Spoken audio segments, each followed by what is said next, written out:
আমি এই যে সিদ্ধিরগঞ্জ আমার ভূমিপল্লী মসজিদে একদিন দেখলাম এরকম একটা বাচ্চা খুব ডিস্টার্ব করছে, ওই বাচ্চাটার বাপকে আশেপাশে মুসল্লিরা আচ্ছা তোর ধুয়ে দিস, একদম গোষ্ঠী উদ্ধার করে ছেড়ে দিস বাচ্চার সামনে। আমি ছিলাম সাথে পিছনে কাতারে, তো আমি পরে ওই ধমক দিয়ে যে ওই বাচ্চার বাপারে অনেক বকাঝকা করছে, সেই লোকটার পিঠে হাত দিয়ে বললাম, বাবাজি বড় একটা জঘন্য কাজ করছেন আপনি, এবং আল্লাহর কাছে মাপ চান। আপনি কারে ধমক দিছেন? কোথায় ধমক দিছেন আপনি? আল্লাহর ঘর। এখানে আপনি বাচ্চাটার ধমক দিলেন, বাচ্চাটার বাপকে ধমক দিলেন। আপনি বাচ্চাটার বাপকে 100 বার বোঝাবেন, কিন্তু বাচ্চার সামনে না। বাচ্চা তো মনে করবে হায় হায় রে, আমার বাপে আমাকে মসজিদে আইনা বোধহয় বিরাট অপরাধ করে ফেলছে। ঠিক না বে ঠিক? দেখেন নবী করিম সাল্লাল্লাহু আলাইহি ওয়াসাল্লাম মসজিদে একজন বেদুইন এসে পেশাব করে দিছে। আমরা হলে কি করতাম চিন্তা করেন? কি করছে? পেশাব করে দিছে মসজিদের মধ্যে দাঁড়ায়, বৈশা সরসরে পেশাব করে দিছে। সাহাবীরা তো হাতারাতা গোছায় ধমক দিতে গেছে, আরে মসজিদে পেশাব করতে গেছে। নবী সাল্লাল্লাহু আলাইহি ওয়াসাল্লাম বলেছেন, দাও ওয়ালা তুজরিমু, খবরদার তাকে পেশাব করতে দাও, কোনো ধমক দিবা না, ধমক দিবা না। লোকটা পেশাব করে শাসছেন। দেখেন নবী সাল্লাল্লাহু আলাইহি ওয়াসাল্লামের শাসন পদ্ধতি দেখেন, ওই সবার সামনে তাকে ধমক দেয় নাই, বলছে পেশাব করতে দাও। কেন? কারণ ওই টাইমে ধমক দিলে পেশাব বন্ধ হয়ে গেলে তো রোগ হয়ে যাবে। লোকটা পেশাব মন ভরে করছে মসজিদের ভিতরে। বুঝেন কেন মসজিদে পেশাব করছে? আপনারা যারা সৌদি আরবে মিডিল ইস্টে গেছেন আপনারা জানেন, এখনো মরুভূমির গহীন ভেতরে অনেক লোক বসবাস করে যারা শহরের কোনো কালচারে অভ্যস্ত না। এরা জানে না যে পেশাব পায়খানার জন্য আলাদা ঘর থাকে, যেখানে সেখানে পেশাব করে। ভদ্রলোক জানতো না। তো এই অবস্থা নবী সাল্লাল্লাহু আলাইহি ওয়াসাল্লাম তাকে দেখে পেশাব করতে দিলেন। পুরো পেশাব করছে, ভালো করে মনোযোগ দিয়ে শুনেন। পেশাব করা শেষ হওয়ার পর লোকটাকে নবীজি ডাক দিলেন, ডাক দিয়ে কাছে এনে বলতেছেন, ভাই আমরা এই যে মসজিদ বানাইছি, এই মসজিদটা বানাইছি আল্লাহর ইবাদতের জন্য, পেশাবের জন্য পায়খানার জন্য আলাদা ঘর। বাংলাদেশের সবচেয়ে বড় সিনিয়র আলেমদের একজন, আমি নাম বললে আপনারা সবাই চিনে যাবে, নাম বলবো না, তার ছেলে মদিনা ইসলাম ইউনিভার্সিটিতে পড়েন। আমাকে একবার বলল, ভাই আমি এত বড় আলেমের ছেলে, কিন্তু আমি যখন পিচ্ছি থাকতে মসজিদে যাইতাম, বাচ্চা মানুষ তো দুষ্টামি দৌড়াদৌড়ি করবেই, কিছু কিছু মুরব্বী চাচারা এমনভাবে ধমক দিত মনে হয় যে আমি চুরি করতে আসছি। তো ভয়ে আর মসজিদ দিকে যাইতাম না, যে মসজিদে গেলে ধমক খাওয়া লাগে। তা আমাকে বলতো যে ভাই আপনি একটু বলেন, বাচ্চাদের অনেক অসুবিধা হয়। আমি প্রায় বলি, বাবারা যদি কোনো মুসল্লির সাথে বাচ্চা এসে বেশি ডিস্টার্ব করে, আছে না অনেকগুলো বেশি ডিস্টার্ব করে, তাদের বাবাকে আলাদা ডেকে নিয়ে বুঝাবেন, ভাই আপনার বাচ্চাটাকে আপনি একটু নিয়ন্ত্রণ করেন, ও বেশি দুষ্টামি করে, ওকে একটু আনলে ধরে রাখবেন, নিজের সাথে মানুষের নামাজ যেন ডিস্টার্ব না করে, তাকে বুঝাবেন, বাচ্চার সামনে ধমকাবেন না। সব কিছুতে পণ্ডিতি করা যাবে না। গল্প শুনেন, ঘটনা শুনেন। নবী করিম সাল্লাল্লাহু আলাইহি ওয়াসাল্লাম সেজদায় গেছেন, আমাদের নবীজি সেজদায় গেছেন, নাতি হাসান বা হোসেন রাদিয়াল্লাহু তাআলা পিঠের উপর উঠে বসছে, বুঝেন গোড়া গোড়া খেলতেছে, নানার পিঠ পাইছে নাতি। নবী করিম সাল্লাল্লাহু আলাইহি ওয়াসাল্লাম যতক্ষণ পর্যন্ত নাটি পোলাপান যখন সেজদা যাওয়ার পরে পিঠে উঠে, ওদের কি আর কোনো টাইমের ব্যাপার আছে যে ওর কোনো তাড়াহুড়া আছে যে অফিস আদালত আছে? ও তোর মন মতো গোড়ার পিঠে বসে মন যখন মিটে যায় সাত, তারপরে যায় নামে। ঠিকই হযরত হাসান বা হোসেন রাদিয়াল্লাহু তাআলা আনহুমা যিনি ছিলেন, তিনি এরকম অনেকক্ষণ পরে নামছেন। নবী সাল্লাল্লাহু আলাইহি ওয়াসাল্লাম ততক্ষণ পর্যন্ত সেজদা থেকে উঠার চেষ্টাও করেন নাই, সেজদার তাসবিহ পড়তেছেন। নাতি, এর নাম ইসলাম। ছোট বাচ্চাদেরকে স্নেহ করতে হবে, তাদেরকে ধমক দেওয়া যাবে।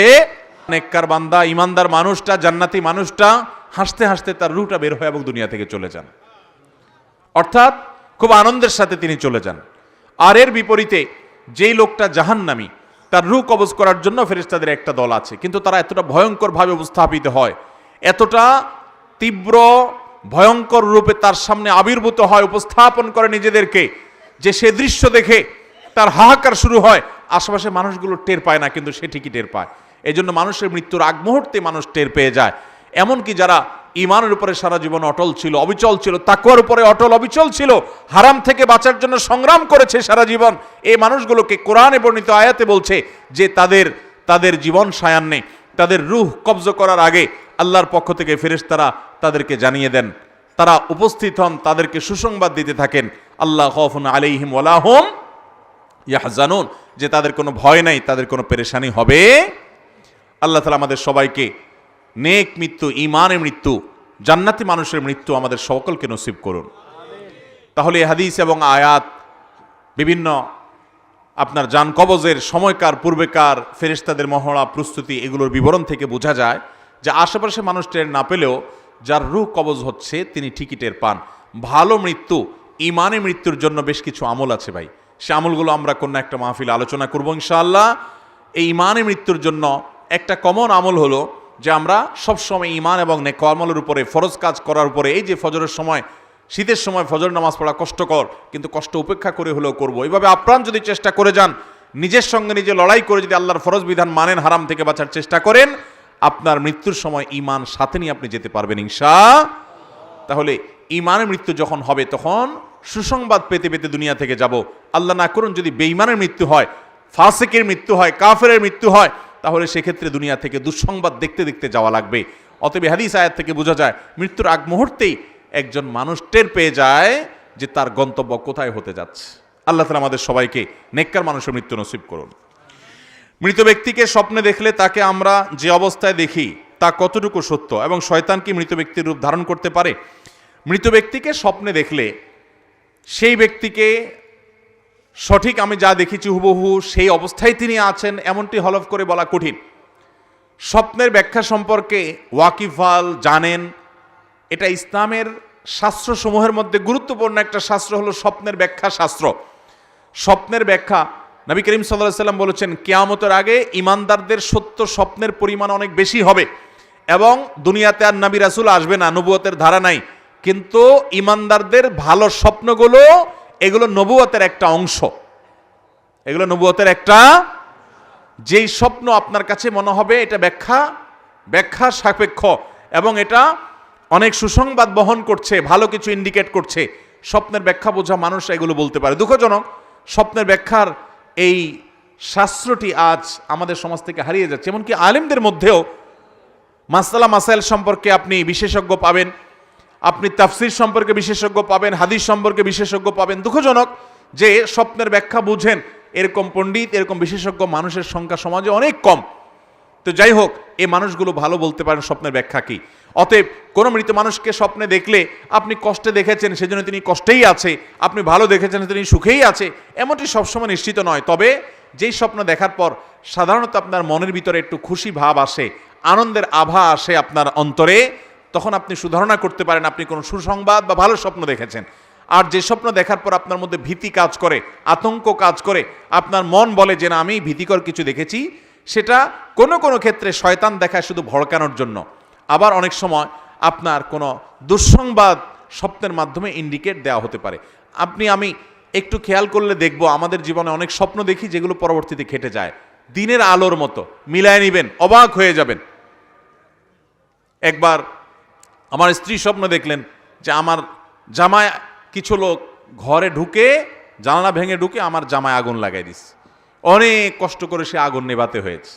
ঠিক এই ঘটনার কিছুদিন পরে দেখা গেল যে কিছু লোক আমার পিছনে লেগে গেছে খুব ভয়ঙ্করভাবে, এবং বহু কষ্ট করে সেই তাদের পিছনে লাগাটাকে থামাতে হয়েছে।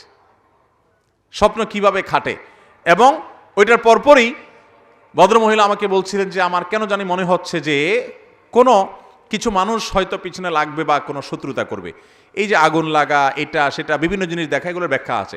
আল্লামা ইবনে সিরিন ইসলামের ইতিহাসের একজন বড় মনীষী ছিলেন, অনেক বড় মুহাদ্দিস ছিলেন, মোহাম্মদ ইবনে সিরিন রহমতুল্লাহি আলাইহি। ইমাম মোহাম্মদ ইবনে সিরিন রহমতুল্লাহ আলাইহি সোনালী যুগের মানুষ ছিলেন, প্রথম 3 যুগের মধ্যে তিনি ছিলেন। তিনি স্বপ্নের ব্যাখ্যা অনেক ভালো বুঝতেন, তার স্বপ্নের ব্যাখ্যার বইও আছে, বাংলা অনুবাদ হয়েছে, এর ভিতরে কিছু অথেন্টিক আছে, কিছু আনঅথেন্টিক আছে। যাই হোক, আমি দীর্ঘ কথা বলে ফেলেছি। মূল কথা হলো মৃত মানুষকে স্বপ্নে দেখলে সে স্বপ্ন সত্য হতে পারে, আবার ভুলও হতে পারে। শয়তান মৃত মানুষের রূপ ধারণ করে আসতে পারে, সেটা অস্বাভাবিক কিছু। স্বপ্নে দেখে কোনো শরীয়তের বিধান সাব্যস্ত করা যাবে না। কেউ যদি স্বপ্নে দেখে যে তুমি হজ করতে যাও না তোমার ক্ষতি হবে, তাহলে সেই স্বপ্ন মানা যাবে? কারণ বুঝতে হবে এটা ইবলিসে দেখাইছে, কারণ ফরজ কাম থেকে বাধা দিবে একমাত্র কে? অতএব এটা শয়তানে দেখাইছে, বিদায় এটার পাত্তা দেওয়া যাবে না। অতএব মৃত মানুষকে তার রূপ শয়তান আকৃতি ধারণ করতে পারে, এটা অস্বাভাবিক নয়। তবে ওই যে বললাম ভালো মন্দ এটা নিরূপণ করা ব্যাখ্যা সাপেক্ষ, ব্যাখ্যাতা যারা তারা ভালো বলতে পারেন, তবে কিছু ইন্ডিকেট আছে যেটা আমি বলার চেষ্টা করলাম।